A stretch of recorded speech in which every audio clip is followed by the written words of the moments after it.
نحمده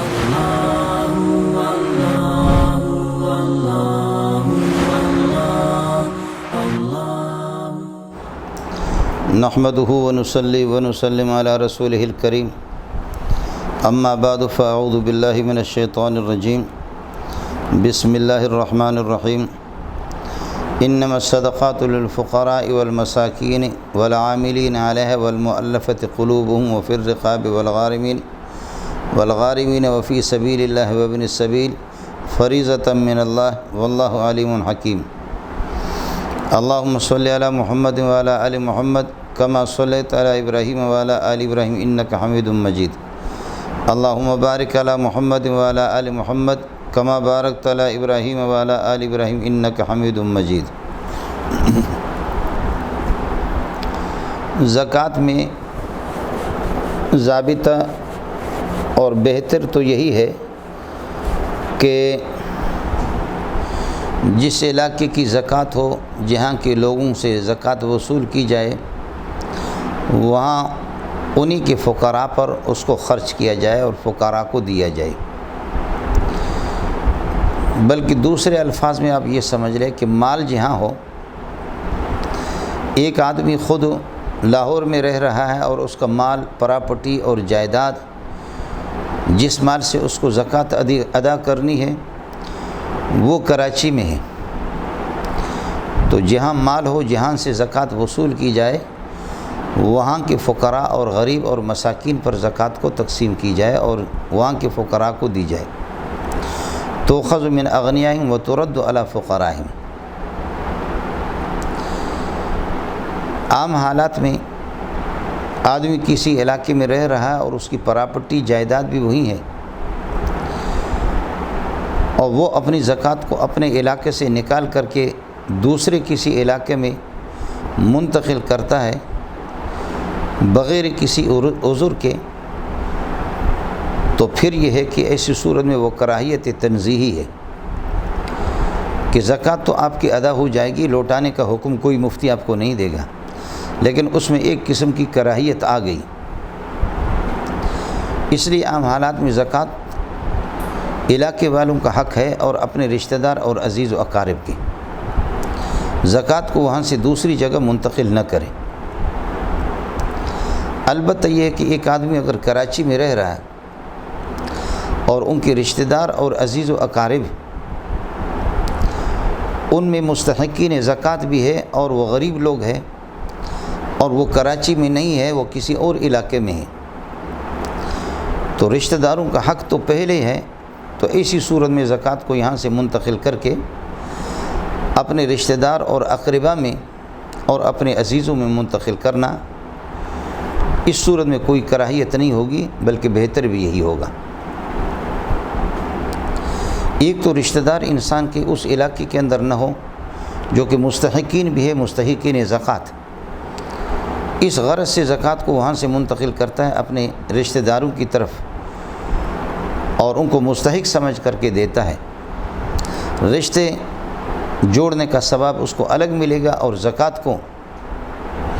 زکوٰۃ ادا کرنے کا ثواب اس کو الگ ملے گا۔ اول خیش پھر درویش کا مسئلہ یہی ہے کہ اپنے زیادہ ہی حقدار اس کے ہوتے ہیں، یا یہ کہ جس علاقے میں زکوٰۃ آپ پر واجب ہو گئی ہے اور آپ کا مال اور آپ کی پراپرٹی اور جائیداد جس علاقے میں ہے، وہاں کی وہ ایسی سوسائٹی ہے کہ ان لوگوں کو زکوٰۃ کی ضرورت بھی نہیں ہے اور وہ مستحقین زکوٰۃ بھی نہیں ہے، مصارف زکوٰۃ میں سے نہیں ہے۔ جیسے کئی علاقے میں خود ہی گیا ہوں، بعض ایسے علاقے پورے محلے کا محلہ اور علاقے کا علاقہ، اس میں کوئی مستحق زکوٰۃ ایک آدمی کو ملتا ہی نہیں۔ تو ایسی صورت کے اندر جہاں جس علاقے میں آپ رہ رہے ہیں اور وہاں کوئی مصرف زکوٰۃ موجود نہیں ہے، زکوٰۃ کو دوسری جگہ منتقل کر سکتے، یا یہ ہے کہ وہاں کے لوگ مصارف تو ہیں لیکن ان سے بڑھ کر کے زیادہ محتاج یا ان سے زیادہ پرہیزگار اور متقی دوسرے علاقوں میں رہ رہے ہیں جو متقی پرہیزگار بھی ہے اور مصرف زکوٰۃ بھی ہے، مستحق زکوٰۃ بھی ہے، ایسی صورت میں زکوٰۃ منتقل کر لے تو ٹھیک ہے، اس میں بھی کوئی کراہیت نہیں۔ یا یہ کہ زکوٰۃ کو اپنے ملک سے وہ منتقل کرتا ہے دوسری جگہ پر، اور وہاں کے لوگوں کو، اسلام کو اور خلق خدا کو زیادہ فائدہ ہے، جیسے کہ برما ہے، فلسطین ہے، یا اس طرح جیسے افغانستان کی موجودہ صورتحال ہے، ایسے مجاہدین کی طرف زکوٰۃ کو منتقل کرنا ان کا حق زیادہ بنتا ہے۔ اہل مساجد، اہل مدارس، خانقاہوں والے کہیں نہ کہیں سے کام تو چلاتے ہیں، لیکن جو مجاہدین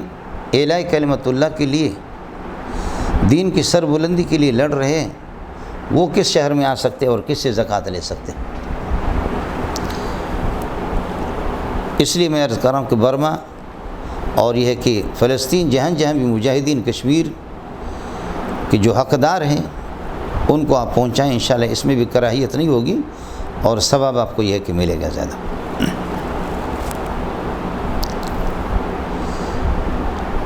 پھر زکوٰۃ کے اندر ایک مسئلہ یہ بھی ہے کہ بعض لوگ اس قسم کے ہیں کہ بڑی رقم ان کی زکوٰۃ نکلتی ہے،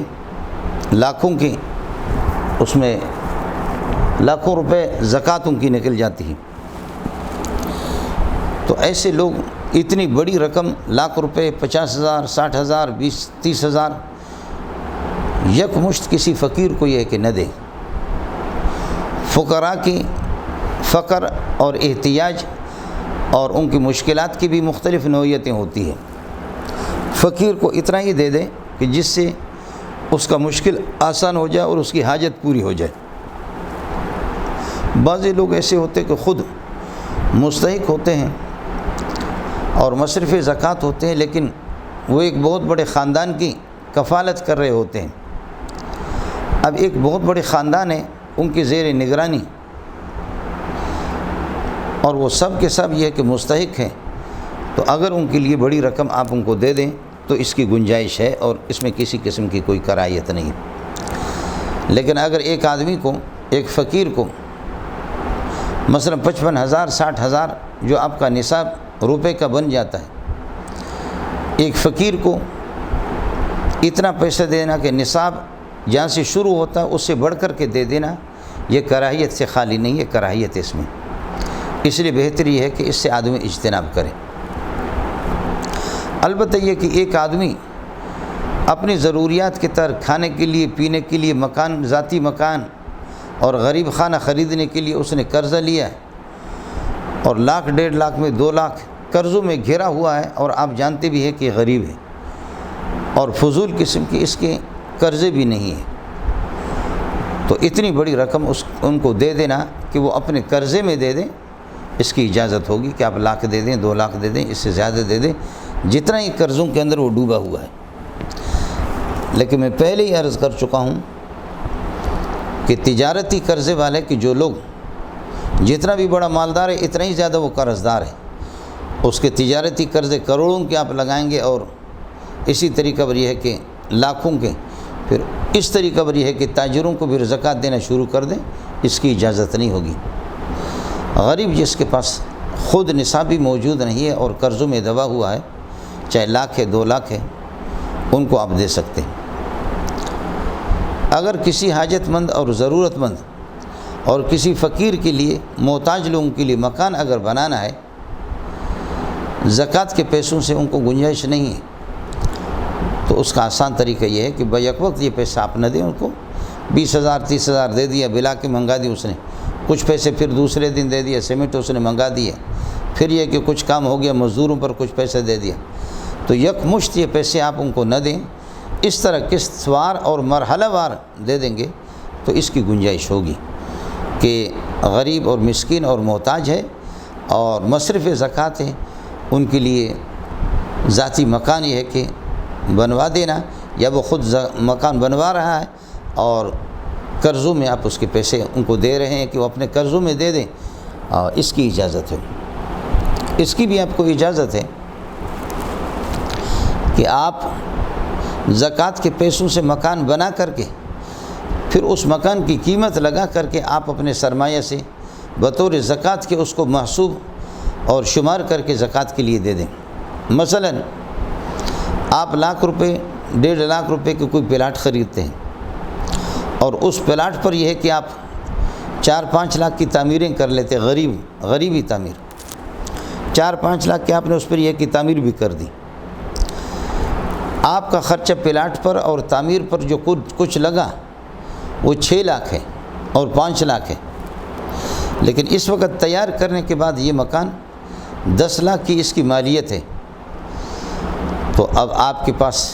اتنی جائیداد زیادہ ہے مال ملکیت کے 10 لاکھ اگر آپ کے زکوٰۃ یہ ہے کہ آپ کا بن جاتا ہے تو پھر آپ یہ کر دیں گے کہ یہ 10 لاکھ کی جگہ پر یہ مکان آپ دے سکتے ہیں۔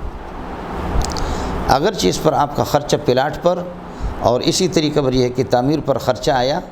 جو کل آپ پر جو پڑا ہے یہ 5 لاکھ میں 6 لاکھ میں، لیکن اس وقت مارکیٹ اس کی اور قیمت اس کی وہ 10 لاکھ پر پہنچتی ہے، تو 10 لاکھ ہی آپ نے تیار کر کے اب آپ کسی غریب کے حوالے کر دیں اور 10 لاکھ اس کی قیمت لگا کر کے۔ لیکن اس میں اللہ سے ڈریں، جو اس کی موجودہ مارکیٹ ہے وہ سب کو پتہ ہوتا ہے کہ اس مکان کا ویلیو کیا ہے، اس اعتبار سے یہ ایسا نہیں ہے کہ مکان تو 10 لاکھ کا بن جاتا ہے اور آپ 15 لاکھ وہ منہا کر دیں کہ 15 لاکھ کی گویا کہ میں نے 15 لاکھ کا زکوٰۃ آپ پر واجب ہے اور آپ اس کی قیمت 15 لاکھ لگا رہے ہیں، یہ ٹھیک نہیں ہے۔ جو موجودہ اس کی مارکیٹ ہوگی، قیمت ہوگی، وہ قیمت لگا کر کے آپ زکوٰۃ میں دے سکتے ہیں۔ اور یہ بھی آپ کو اجازت ہے کہ آپ اس طرح مکان نہ بنوائیں، کوئی خود بنوا رہا ہے اور قسط وار آپ اس کو یہ ہے کہ پیسے دے دیں کہ وہ اپنے لیے یہ کہ مکان بنا دے۔ ایک مسئلہ اور ہے جو پہلے آپ سے عرض کیا کہ زکوٰۃ کے اندر یہ ضروری ہے کہ جو مال آپ فقیر کو دے رہے ہیں، محتاج اور مسکین کو دے رہے ہیں، اس مال سے اب آپ کے کسی قسم کا کوئی مفاد وابستہ نہ ہو، کوئی منفعت آپ کی اس سے وابستہ نہ ہو، اس مال سے مکمل آپ کٹ جائیں ایک، اور سامنے والے مسلمان بھی ہو، بالغ بھی ہو، اور یہ ہے کہ اس کو مکمل مالک بنا دیے جائیں۔ مالک بنانے کا مطلب یہ ہوتا ہے کہ المالک یتصرف فی ملکی کیف شاء، اس کو اختیار ہے، جب آپ نے اس کو دے دیا اب وہ اپنے اس زکوٰۃ والی چیز کو جو مستحق نے لے لیا، اب چاہے اس کو وہ بیچ دے یا یہ کہ وہ اپنے لیے ذاتی طور پر اس کو رکھ لے یا کسی کو گفٹ کر کے ہدیہ کے طور پر دے دے، تو یہ سامنے والا آدمی واقعتاً آپ نے اس کو مالک بنایا ہے، یہ اس چیز کا یہ ہے کہ مالک شمار ہوگا۔ یہ کوئی جس طرح ہم لوگ تملیک کرتے ہیں اس طرح بھی ہوتا ہے کہ کسی سر صاحب کو اور کوئی بندہ ہے کہ جس کو ہم براہ راست زکوٰۃ نہیں دے سکتے، ہمیں پتہ بھی ہے کہ وہ مستحق زکوٰۃ نہیں ہے، لیکن کسی فقیر سے اور کسی مستحق سے کہتے ہیں کہ بھئی یہ پیسہ ہم آپ کو دے رہے ہیں زکوٰۃ کے، اس کو آپ اپنی ملکیت میں لے لیں، اور ملکیت میں لینے کے بعد آپ فلان صاحب کو گفٹ کے طور پر آپ دے دیں۔ یہ ایک دھوکہ ہے۔ جس فقیر کو ہم لاکھ روپے دیتے ہیں، 2 لاکھ، اور اس کو کہہ بھی دیتے ہیں کہ آپ اس کو اپنے تحویل میں لے لیں، اپنے ملک میں اس کو شمار کریں، آپ اس کے مالک ہیں، لیکن آپ کو یہ سامنے والے کو گفٹ کر کے دینا ہوگا، یہ خالص دھوکہ ہے، یہ تملیک نہیں ہے۔ اگر یہ اس کا مالک ہے، اس میں سے 50,000 ہے، اس میں 10,000 ہے، 20,000 وہ کھپا کر کے ذرا دیکھ لیں، اور پھر آپ کی پیشانی کو بھی دیکھا جائے گا کہ آپ کی پیشانی پر کیا آثار نمایاں ہوتے ہیں۔ اس وجہ سے یہ دھوکہ اس قسم کی تملیک کی بالکل قطعاً اجازت نہیں ہے۔ چاہے کسی سید کو آپ دے رہے زکوٰۃ کا پیسہ ہے یا کسی اور غیر مستحق کو دے رہے، اور اس انداز میں کسی مستحق کے ہاتھ میں پکڑوا دینا اور پکڑوا کر کے ان سے کہے کہ آپ اس کے مالک بن گئے، لہذا آپ اس کو یہ کہ گفٹ کر کے فلاں کو دے دیں۔ وہ سمجھتا ہے کہ میں اس بات کا پابند ہوں اور میرے لیے کوئی گنجائش نہیں ہے اور کسی طرح بھی میرے لیے روا نہیں ہے کہ اس کو میں رکھ لوں اور اس میں سے کچھ خرچ کر سکوں، یہ تملیک نہیں ہوگی۔ چنانچہ بعض اداروں میں اس طرح ہوا ہے کہ کسی ادارے کے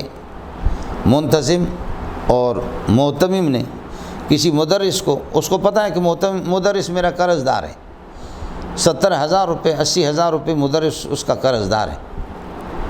اور اب معتمم صاحب کے پاس لاکھوں روپے زکوٰۃ کے آ گئے اور ان کو اس پیسے کو وہ تعمیر میں لگانا چاہ رہا ہے۔ اب تعمیر میں لگانے کے لیے اب وہ اس مستحق کو، اس مدرس کو وہ دیتا بھی ہے اور اس کو کہتا ہے کہ میں نے اس کا آپ کو مالک بنا دیا اور آپ اس کے مالک بن گئے، یہ آپ لے لیں، اور اس کو پھر یہ ہے کہ آپ مدرسے میں لگائیں گے اور آپ یہ ہے کہ مجھے گفٹ میں دیں گے۔ وہ کہتے ہیں کہ جی دے دیں۔ تو مدرس بھی مسئلے کو سمجھنے والا تھا، اس نے پیسے لے لیا اور لینے کے بعد اس نے ایک دن اپنے پاس رکھا، 2 دن رکھا، محتم صاحب انتظار میں کہ پیسے واپس کریں گے، وہ واپس کر بھی نہیں رہا۔ چنانچہ اس نے 3-4 دن کے بعد اس میں سے 70,000 روپے محتم کو بھیج دیے کہ یہ میرے طرف سے، چونکہ آپ کا قرضہ ہے، یہ قرضہ ہے، باقی پیسے میں چونکہ محتاج ہوں، آپ نے مجھے مالک بنایا ہے، لہذا باقی پیسے کو میں جہاں بھی خرچ کروں، اپنے ضروریات میں، اپنے قرضوں میں، اپنے کھانے پینے میں، آپ کی بڑی مہربانی، اس موقع پر آپ نے اس غریب کی دستگیری فرمائی اور میرا تعاون کیا۔ تو محتم صاحب اور کیا کر سکتا تھا؟ اب اس نے کہا کہ بھی پیسے واپس کرو، اس نے کہا بالکل نہیں، آپ نے مجھے مالک بنایا، تملیغ کرائے، کہا ہاں تملیغ کرائے، کہا آپ جس بھی دارالفتہ سے آپ جائیں، کوئی بھی مفتی ہو، میں پیسے واپس آپ کو نہیں کر سکتا۔ تو اور تو کچھ نہیں ہوا، محتم صاحب نے مدرسے سے نکال دیا اس کو۔ تو یہ جو تملیغ ہے ہماری، بعض ادارے اس طریقے پر تملیغ کرتے ہیں، یہ ٹھیک نہیں۔ باقی آپ اس سے یہ نہ سمجھے کہ اہل مدارس وہ اس طریقے پر یہ ہے کہ خوردبور کرتے ہیں۔ الحمدللہ اکابرین علماء بیٹھے ہیں، حدیث اور فقہ پڑھانے والے، تفسیر پڑھانے والے لوگ، وہ اس طریقے پر یہ ہے کہ جاہل نہیں ہے، اور مدارس اور اداروں میں بہت کم ہی اس قسم کے جو بزنسی کوئی ادارہ ہو، کوئی دھوکے باز ہو، ورنہ یہ ہے کہ الحمدللہ علماء ذمہ داری سے وہ تبلیغ کراتے ہیں، اور طلباء کی ایک بڑی تعداد ہوتی ہے، مستحقین کے جو مسافر ہیں اپنے علاقوں سے یہ کٹے ہوئے ہیں، ان کے کھانا پینا زکوٰۃ کا پیسہ اسی پر لگاتے ہیں، تعمیرات کا ان کا مستقل مد ہوتا ہے، یا یہ ہے کہ وہ تبلیغ کراتے ہیں، استخراج کی صورت ہے، کئی صورتیں ہیں اس کو اختیار کر کے۔ جب زکوٰۃ کے اندر تبلیغ ضروری ہے کہ سامنے والے کو مالک بنایا جائے، سامنے والا اس کا مالک ہو جائے، جس کو آپ دے رہے ہیں، اور مالک ہے، اس کی مرضی ہے، جس بھی مد میں اس کو خرچ کرے، جس قسم کا تصرف اس میں کرے، آپ اس کو روک نہیں سکتے ہیں۔ اس کے بعد اب یہ ہے کہ حکومتی ادارے اور ایسے ادارے، NGOs جن کو آپ یہ ہے کہ پیسے دیتے ہیں، یا بہت سے ٹرسٹ، اور وہ کوئی اسپتال میں اس کو لگا رہا ہے، اور کوئی اس سے یہ ہے کہ اسکول بنا رہا ہے، کوئی کالج بنا رہا ہے، کوئی یونیورسٹی بنا رہا ہے، اور روڈ بھی اس سے بنا رہے ہیں، اور سیوریج کے لائن بھی اس سے بنوا رہے ہیں۔ اس میں کسی بھی صورت میں نہ پل بنا رہے ہیں، روڈ بنا رہے ہیں، اسکول بنا رہے ہیں، کالج بنا رہے ہیں، اسپتال بنا رہے ہیں، رفاہی جتنے کام ہیں، یہ سارے کام پسندیدہ ہے، ٹھیک ہے، اللہ کی رضا کے لیے کیے جائیں، لیکن ان میں سے کسی میں بھی تملیغ نہیں، ان کاموں میں سے کسی میں بھی تملیغ نہیں ہے۔ جب تملیغ شرعی نہیں ہے، زکوٰۃ دینے والا جانتا بھی ہے کہ یہ تنظیم، یہ ادارہ، یہ ٹرسٹ اور یہ لوگ میرے پیسے کو اس قسم کے مراحل میں اور اس قسم کے مواقع میں اور ایسے حالات میں اس طریقے پر میرے پیسے کو لگائیں گے، خرچ کریں گے، تو ان کی زکوٰۃ بالکل ادا نہیں ہوگی، بالکل زکوٰۃ ادا نہیں ہوگی۔ اسی کے پیش نظر گزارش ہے، یہ طے شدہ ہے کہ البنوک الاسلامیہ جن کو کہا جائے، خدا جانے کے بنوک ربویہ کا نام البنوک الاسلامیہ رکھ دیا، چاہے وہ بنوک اسلامیہ ہوں یا کوئی بھی ہوں، جن کے اندر زکوٰۃ کی کٹوتی ہوتی ہے، زکوٰۃ کی کٹوتی ہوتی ہے، بالکل اس کا ثبوت ہی نہیں ہے کہ صحیح مصرف پہ یہ ہے کہ اس زکوٰۃ کو یہ خرچ کر رہے ہیں، طے شدہ ہے، معلوم ہے کہ صحیح مصرف پر یہ ہے کہ زکوٰۃ نہیں لگ رہی ہے، خرچ نہیں ہو رہی ہے، تو ایسی صورت کے اندر یہ ہے کہ یہ مسلمانوں کے ساتھ دھوکہ ہے۔ بیگ کے اندر زکوٰۃ کی جو کٹوتی ہوتی ہے اس کی بالکل تملیغ نہیں ہوتی، اس کی کوئی تملیغ کی صورت نہیں ہوتی، غریب اور فقراء اور مساکین کو دیتے بھی نہیں ہے۔ مسلمانوں کے اربوں خربوں روپے اس طریقے پر، اور ان مفتی حضرات کے بے احتیاطی میں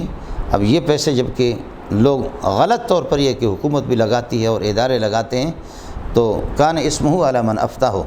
اللہ کی بارگاہ ہوگی اور اللہ کی عدالت ہوگی، اللہ کی بارگاہ میں خلق خدا کے اس طریقے پر زکوٰۃ کو بھی خراب کر دینا،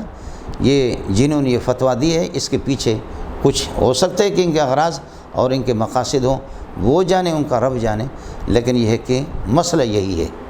کہ جن اداروں میں صحیح تملیغ نہیں ہوتی اور مصرف پر یہ ہے کہ پیسے کو خرچ نہیں کیا جاتا، زکوٰۃ دینے والے کو اور مال کے مالکان کو بھی اس کا علم ہے کہ ہمارا پیسہ صحیح جگہ پر نہیں لگے گا۔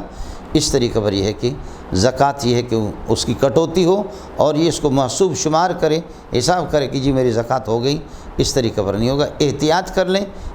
کر لیں اپنی زکوٰۃ کو خود تحقیق کر کے اپنے رشتہ دار، عزیز و اقارب، جو آپ کے چچا ہے، پھوپھی ہے، خالہ ہے اور ان کی اولاد ہے، دیگر رشتہ دار ہے، آپ کے پڑوسی ہے جو محتاج ہیں، اپنے ہاتھ سے اپنی نگرانی میں یا کسی ادارے میں، دینی ادارے میں دے رہے ہیں، وہاں کے محترم صاحب کا بھی پتہ کرو، اس کی کارکردگی کو بھی دیکھو اور ان کے عملوں کو بھی، یہ ہے کہ ان کے عملوں کو بھی دیکھ لو اس طریقے پر کہ کہیں وہ بزنس کے لیے ادارہ تو اس نے نہیں کھولا جب سب کچھ آپ کے سامنے واضح، تو اس وجہ سے تحقیق کی جائے، کہیں ایسا نہ ہو کہ آپ کا یہ فریضہ، یہ پیسہ بھی آپ کا جا رہا ہے اور یہ کہ یہ فریضہ کا محقوق ادا ہو نہیں رہا ہے، کہیں ایسا نہ ہو کہ آپ کے لیے وبال نہ بن جائے اور باعث عذاب نہ بن جائے۔ اللہ تعالیٰ آپ کے صدقات اور آپ کے زکوٰۃ کو اپنی بارگاہ میں قبول فرمائیں، اللہ آپ کا حامی اور ناصر ہو۔ وآخر دعوانا الحمدللہ رب العالمین۔